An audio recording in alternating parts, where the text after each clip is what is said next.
Welcome to our channel. Today we how to install Softr to build a customer portal, full guide step by step clearly. To begin, navigate to the Softr website at www.softr.io. Once there, click on the Start for Free button to create your account. Fill in the required information, including your email and password, then click Sign Up. After signing up, check your email for a confirmation link and click on it. Upon confirming your email, return to the Softr website and log in with your new credentials. After logging in, you'll be directed to the Softr dashboard. Here, you can choose to start from scratch or select a template that suits your needs. For this guide, let's select a template designed for customer portals.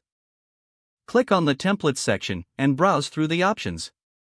Once you find a template you like, click on Use Template to proceed.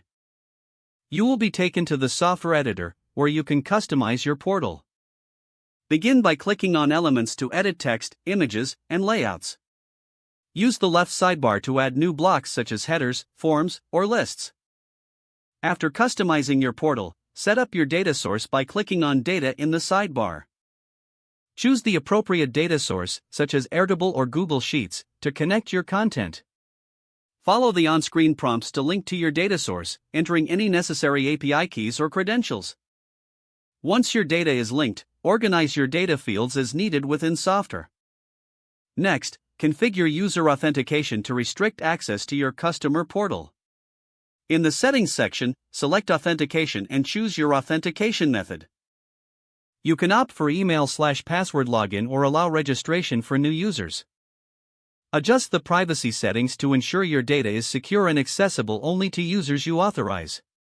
With all elements in place, preview your portal to see how it will look to users. Make any final adjustments necessary based on your preview. Once satisfied, click the Publish button in the top right corner. Select your custom domain or choose a Softr domain for your customer portal. Finally, share the link to your newly created customer portal with your users. If the page does not load, refresh the browser or try again in a private or incognito window. Make sure you are using the correct email address, then retype it carefully to avoid small typos.